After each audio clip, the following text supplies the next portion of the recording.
media Australia The Roar memberikan pujian setinggi langit pada tim merah putih dengan menyamakan timnas Indonesia dengan Tottenham Hotspur. Dalam artikel tersebut, The Roar salah satunya mengulas soal kekuatan luar biasa timnas Indonesia yang menjadi pesaing Australia. Bahkan The Roar menyebut jika Indonesia seperti Tottenham Hotspur versi negara. Jika Tottenham Hotspur memiliki negara, Indonesia adalah jawabannya, tulis The Roar. The Roar juga menilai performa buruk timnas Indonesia di Piala AFF tidak bisa menjadi tolok ukur bahwa tim Garuda melemah. Penampilan buruk Indonesia di kejuaraan ASEAN tidak banyak menyurutkan optimisme, karena Indonesia membawa skuad yang jauh lebih lemah, meski memasukkan beberapa pemain kunci dari kualifikasi Piala Dunia, tulis The Roar. Hanya saja, The Roar menyoroti timnas Indonesia tidak akan mudah karena akan melakoni 4 pertandingan sisa dengan pelatih baru, yakni Patrick Kluivert yang menggantikan Shin Tae-yong. Menpora Dito Aryo Tejo menyebut PSSI sedang melakukan proses naturalisasi untuk 3 pemain keturunan guna memperkuat timnas Indonesia. Dito Aryo Tejo memastikan, dari ketiga pemain tersebut, Ole Romeni dipastikan bakal menjadi pemain naturalisasi. Namun, untuk 2 pemain lainnya yaitu Jairo Riedewald dan Mitchell Bakker masih tahap melengkapi berkas-berkas yang diperlukan oleh PSSI. Kemarin Pak Erik sudah melaporkan, saat ini sedang ada penyelesaian dari paperworknya administrasi untuk Ole Romeni. Untuk 2 pemain lagi sedang kami proses, ujar Menteri Pemuda dan Olahraga Dito Aryo Tejo di kantor Kemenpora, Senayan, Jakarta Pusat, Rabu. Menpora Dito Aryo Tejo meminta kepada semua pihak untuk tetap sabar menunggu terkait proses naturalisasi terhadap Ole Romeni dan Jairo Riedewald. Untuk Ole saat ini belum, tetapi paperworknya yang diperlukan PSSI sudah lengkap. Jadi kami prinsipnya hanya menunggu, dan prinsipnya bagaimana bisa memperkuat timnas dalam kualifikasi Piala Dunia 2026, tuturnya. Meski pemain naturalisasi semakin bertambah, Kemenpora tidak akan menghilangkan pemain lokal yang dimiliki Indonesia. Patrick Kluivert resmi menukangi timnas Indonesia. Langkah ini memunculkan antusiasme besar dari supporter.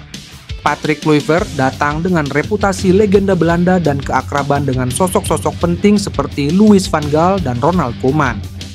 Tidak heran bila kedatangannya membawa ekspektasi tinggi akan perubahan di tubuh skuad Garuda. Kedekatan Kluivert dengan Koeman mengundang tanya, terutama terkait persaingan rebutan pemain diaspora. Salah satu nama yang santer disebut adalah Ian Maatsen, bek kiri Aston Villa yang berpotensi menjadi andalan masa depan. Bagi Indonesia, peluang mendatangkan Maatsen bisa menjadi lompatan signifikan karena pos bek kiri selama ini kurang stabil. Nama Ian Maatsen kerap muncul dalam daftar panggil timnas Belanda, tetapi Koeman jarang sekali memberinya menit bermain. Terkadang Maatsen malah didegradasi ke Belanda U21. Situasi ini memunculkan spekulasi bahwa Maatsen mungkin merasa dianaktirikan. Jika benar demikian, timnas Indonesia bisa menjadi opsi menarik, terutama sekarang Kluivert memegang kendali. Jika lancar, Maatsen dan nama-nama lain seperti Miliano Jonathans, Emil Mulyadi, hingga Pascal Struijk bisa menyusul. Pelatih Shin Tae-yong merasa heran dipecat secara mendadak oleh PSSI dari jabatan pelatih timnas Indonesia. Shin Tae-yong resmi diberhentikan sebagai pelatih timnas Indonesia pada Senin. Menurut STY, pemecatan oleh PSSI pada hari itu juga, atau tanpa pemberitahuan sebelumnya.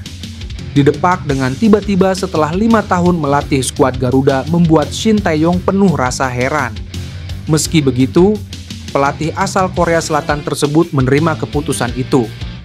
PSSI memberitahu saya tentang pemecatan saya pada pukul 9.40 pada tanggal 6 dan mengumumkan bahwa pelatih baru akan datang pada pukul 12 siang hari itu. Meskipun saya tidak memahaminya, saya dengan rendah hati menerimanya, tutur Shin Tae-yong. Kendati dipecat, Shin Tae-yong tetap bangga dengan apa yang dilakukannya untuk tim Merah Putih selama 5 tahun belakangan. Mantan pelatih timnas Korea Selatan ini mencatatkan sejumlah rekor untuk Indonesia di berbagai level. mulai dari lolos ke 16 besar Piala Asia untuk kali pertama, ke semifinal Piala Asia U23 untuk kali pertama, hingga meningkatkan peringkat Indonesia dalam ranking FIFA, sampai ke posisi ke-127. Saya bekerja sangat keras dan berhasil dalam 5 tahun saya di Indonesia. Saya bangga dengan diri saya sendiri, saya pulang dengan sangat bangga, karena saya telah menancapkan akar yang kuat dalam sepak bola Indonesia, kata STY melanjutkan. Dalam kesempatan tersebut, STY bersyukur selama menangani timnas Indonesia mendapatkan dukungan penuh dari balik layar. Menpora Dito Aryo Tejo meluruskan kabar bahwa satu pemain naturalisasi tambahan yang sedang didekati PSSI bukan Mitchell Baker. Namun, dia belum bisa menyebutkan satu nama pemain tersebut. Sebagaimana diketahui, Ole Romeni sebelumnya sedang menjalani proses naturalisasi. Sementara itu, Jairo Ridwal sedang persiapan berkas-berkasnya sebelum diajukan dalam tahapan naturalisasi.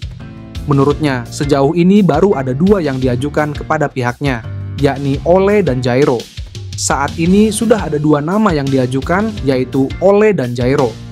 Dan ada satu pemain lagi yang sedang diupayakan oleh PSSI, tetapi bukan Mitchell Baker, kata Dito.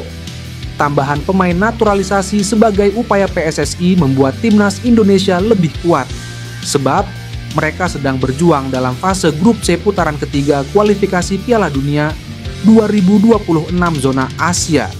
Saat ini skuad Merah Putih berada di posisi ketiga klasemen grup C dengan 6 poin. Poin itu dari sekali menang, 3 kali imbang dan 2 kekalahan. Timnas Indonesia dalam ajang itu baru akan tampil kembali dalam periode Maret 2025. Mereka akan berhadap dengan Australia pada 20 Maret dan Bahrain pada 25 Maret 2025. Sudah menjadi rahasia umum PSSI di bawah pimpinan Ketua Umum Erick Thohir Getol mencari pemain keturunan untuk memperkuat skuad Garuda. Baru-baru ini ada nama Pascal Struijk, pemain Belanda yang digadang-gadang memiliki peluang pemain yang akan dinaturalisasi selanjutnya. Dalam wawancara, Struijk, sapaan akrabnya, mengungkapkan bahwa ia tertarik untuk bermain. Jika tawaran dari timnas Indonesia datang, opsi naturalisasi adalah langkah yang mungkin perlu dipikirkan secara serius. Masa depan Pascal Struijk di lapangan hijau sangat menjanjikan. Dengan bakat dan keterampilannya, ia diharapkan dapat terus berkembang di Leeds United dan berpotensi terpilih untuk memperkuat timnas dari salah satu negara yang ia bela. Komitmennya untuk memberikan performa terbaik di klub dapat menjadi faktor penentu dalam keputusan di kancah internasional ke depan. Sekaligus ini menjadi kesempatan untuk timnas Indonesia dalam menggali potensi yang ia miliki jika keputusan soal nasionalisasi diambil. Pascal Struijk lahir di Deurne, Belgia, pada 11 Agustus 1999. Ia berasal dari keluarga dengan latar belakang multikultural, di mana kakek dan nenek dari pihak ayahnya memiliki darah Indonesia. Hal ini menjadikan Struijk salah satu pemain yang mengikatkan diri pada 2 budaya, yaitu Eropa dan Indonesia. Pasalnya, meskipun ia lahir dan besar di Eropa, akar keluarganya terhubung dengan Indonesia yang memberi warna unik dalam perjalanan karirnya.